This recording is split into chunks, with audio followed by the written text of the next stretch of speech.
I asked you specifically on my community tab if you wanted to see my final 5 predictions, and I heard you guys loud and clear with 90% of the vote. Very clear you guys want me to talk about this. I've done a whole video about why I think there's only 5 more characters to come to the game. I'll link it in the description and in the card section of this video. The most important part about doing a prediction list is guessing the size. If you think there's 25 more characters to come, you're allowed to list as many as characters as you want, and then if the roster is smaller, well then your predictions are probably going to be in there because you had such a large pool to pull from. However, if you limit yourself to a smaller pool, your predictions look a lot more impressive, at least in my opinion. So for now, at the very least, I'm just going to assume that there are 5 more characters remaining, at least for the sake of this video. So who do I think these 5 characters are going to be? Right now, I think Suna is locked into the game. Hitman Reborn is certainly a recent enough, popular enough, and serious enough anime to be able to make its way into the game. On top of that, notable members of the community have been teasing the character,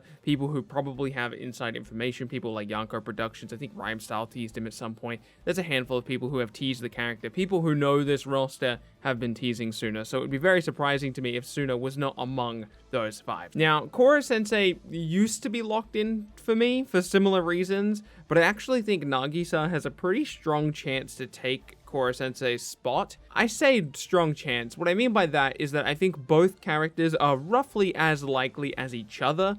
I truly don't know which one they're going to go with. Now, you might wonder how could Nagisa work, but it's really not that difficult of a problem. After all, the characters from Assassination Classroom usually use anti-Kora Sensei weaponry. But so what? If real bullets and real explosions are able to hurt Goku, I don't see why Nagisa wouldn't be able to hurt the whole crew with some anti-Kora weapons. But again, I'm genuinely not sure which one of these 2 characters would make it in. I want to lean slightly more towards Kora Sensei for the sake of this prediction list, but Nagisa would not surprise me at all. Between his secret clap technique and various other moves that he has, he is certainly a very capable character and someone I could absolutely see on the Jump Force roster. Bakugo is a perfect character for the base roster. My Hero Academia is one of the most important popular anime in the world right now. Regardless of whatever you think of My Hero Academia, it's certainly one of the biggest brands in the genre, and not pushing that as a product to this generation initially feels like a mistake. It's possible that they have some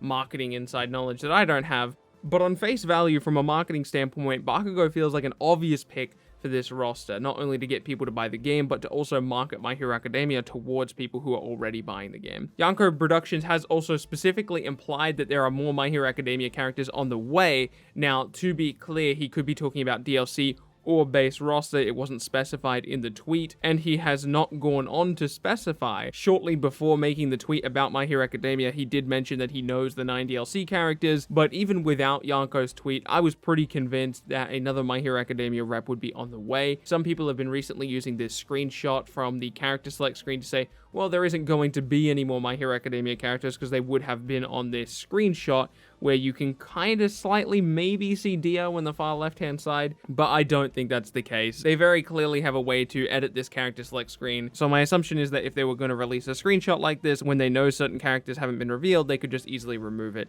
from the select screen, especially one like this, where it's infinitely scrolling rather than like a box. Okay. So there's my roster so far. We got Kora Sensei, Suna, and Bakugo. But my next character is actually going to be a female rep. Before the announcement of Kaguya, Bandai specifically replied to a comment saying that there would be more female characters on the way, as in multiple. Since then, of course, we've had Kaguya been announced, meaning a minimum of 1 more female character is on the way. Now, they did announce Galina since then, but we already knew that Galina was in the game. We just didn't know she was playable, so I'm assuming she wasn't one of those females. It's very possible she was, and we've already met that female criteria, but for the sake of this example, I'm going to assume that she's in fact not a part of those 2 female characters, or at the very least 2 female characters. So I think there's still 1 more female rep on the way. At this point in the video, I was initially going to break down each of the female characters and tell you why I think which one is most likely, but recently I was able to do a video on Medaka. If you haven't seen that, you can go check that video out. I'll link it in the description as well. Basically, the voice actor for Medaka seems to be working on something. We don't know what that thing is, and Medaka itself is kind of a dead franchise right now. It's not really doing anything. There's no animation coming, there's no video game coming, there's nothing like that. So the only reasonable thing I could imagine Medaka, or Medaka's voice actor, working on right now is Jump Force, unless she's working on some unannounced project. I'm going to assume it's Jump Force. For my female slot here, I'm going to put Medaka. So now we're at 4 characters: Suna, Koro-sensei, Bakugo, and Medaka. This final slot is seriously difficult though. There's no evidence pointing to a 5th character right now. We have evidence for Suna, being that people who have inside information are teasing him. We have evidence for Koro-sensei, which is more people with inside information teasing him. We don't necessarily have evidence for Bakugo, although we kind of do with the My Hero Academia tweet from Yonkou Productions, but again, that could have been alluding to DLC, so we don't have direct evidence for that one, but even without evidence, I would say that Bakugo is pretty likely. And then Medaka, we kind of have evidence if you count the voice acted thing. And we've also got evidence because Bandai Namco said there were going to be more female characters, so Medaka feels locked in there for me as well. So we've got Medaka, Suna, Koro-sensei, and Bakugo, who all seem fairly likely, but we don't have any evidence for a 5th character. Some people say that we have evidence for Yuha. Yonkou Productions a while back was teasing Yuha, sort of. Does that mean he could make it? I don't think so. In fact, I believe those teasers that he was talking about with Yuha was more about teasing the Bleach fans who have been waiting for a new anime adaptation for quite some time. For people who don't know, Bleach did not end. The manga series kept going and the anime stopped, so people have been waiting for a new anime for Bleach for quite some time, and I think that that's what Yonkou was teasing. I could be wrong, but that's what I think he was teasing. So I don't think Yuha is our 5th character. Alan Walker's lack of presence on the roster feels very odd, especially when we've got Lena Lee's hair in the game. D. Greyman was Weekly Shonen Jump for 5 years, up until 2009. That has been 10 years. I hate to say it, but perhaps, at the very least for the base roster, Shueisha may not consider Alan Walker as integral to Weekly Shonen Jump as other characters. Now, that's not to say that Alan Walker does not count as a Weekly Shonen Jump rep anymore. He certainly does, but from a marketing standpoint, they may not want to be tied to that character. After all, the Jump Stadium game does not have Alan Walker in it. Alan Walker is in the other Weekly Shonen Jump Celebration mobile game, but everyone is in that one. Like literally every character you could ever think of from Weekly Shonen Jump is like in that game. So I don't think you want to use that one as evidence for Alan Walker. I think the best argument you have for Alan Walker right now is that Lena Lee's hair is in the game. On the other hand, Lena Lee's hair isn't particularly definable. What I mean by that is it's certainly meant to be Lena Lee's hair, but is Lena Lee's hair something they would have to seek out as far as licensing is concerned? I don't think so. It's kind of just generic anime hair. I just don't think that's particularly good evidence for Alan Walker, at least for base roster. I could totally see that being good evidence when we come along to DLC, especially if there's no Alan Walker items in the game. But for base roster, I don't think he's that 5th slot. Yuno's absence might feel a little bit rough, considering that we've already got Bakugo on this list, a 2nd My Hero Academia rep, and no 2nd Black Clover rep. It seems disrespectful, doesn't it? Black Clover's anime is fairly young. According to helpful members of the community, it sounds like Yuno's moveset could even be potentially spoilers for the anime. I wouldn't be surprised if Black Clover didn't get a 2nd representative and My Hero Academia did. So I don't think it's Yuno. I'm truly at a loss though for this final character, the 5th and final one. Outside of the upcoming live stream, I see 2 different opportunities to reveal more characters, and both of them are Weekly Shonen Jump. I can see Dio and Jotaro being revealed next week, Koro-sensei, Medaka, Bakugo, and Suna being revealed the following week with kind of a teacher-student theme going on. But where does this final character fit into? Is he just going to be randomly revealed through a tweet or something like that? Could he be another student? Or could she be another student? Could he or she be a JoJo's character and be revealed with Jotaro and Dio? I'm not sure where to go with this final pick. And I think I'm going to pull out a pocket pick here, because everything else on this list is pretty easy. I'm very confident on the other picks, the 4 picks, the Medaka, Koro-sensei, Suna,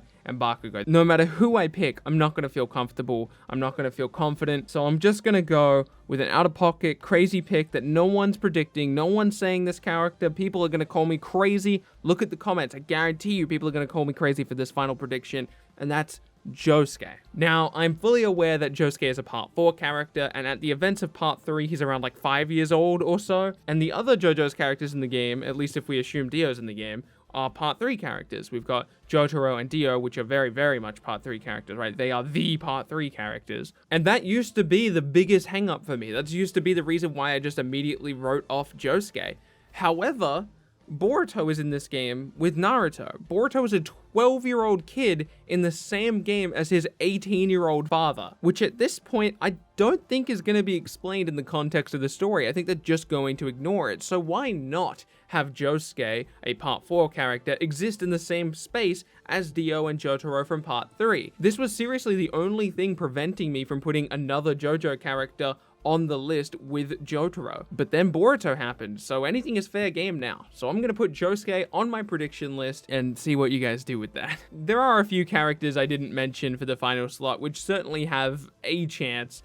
Characters like Hiei, characters like Kintoki, characters like Toriko, and I'm sure there's a handful of characters I'm missing there, but for the most part, these characters don't make my list for various reasons. Kintoki in particular is certainly popular enough and capable and aesthetically interesting enough to new eyes, people who don't recognize him. The problem with him is the story mode. Kintoki is capable of being serious when he needs to be, but with a 9-chapter story, I don't think Kintoki would be able to maintain his seriousness throughout the story. This isn't really a problem, but it just wouldn't match with the theme of the game. Kintoki feels like a perfect DLC character because he can be as silly as you want him to be because he won't affect the story. And similar things can be said about Toriko and Hiei, not necessarily when it comes to how serious they are, but they feel like perfect DLC characters. Maybe not so much Toriko, but Hiei in particular I think is a perfect DLC character because people are certainly going to be willing to buy him, and even people who have never heard of him will be able to look at Hiei and go, oh, that guy looks cool, and purchase him based off of that. I'll also say that if there is an additional female character on top of Medaka, and that's what the 5th slot is, it's another female character that we don't know about yet, I think that would actually be Uraraka over any other female character. I know a lot of people aren't going to like it when I say that, but I genuinely do believe that Uraraka has the best chance over another female character, because the other female characters I would want to mention have other battles to fight before they can get onto the roster.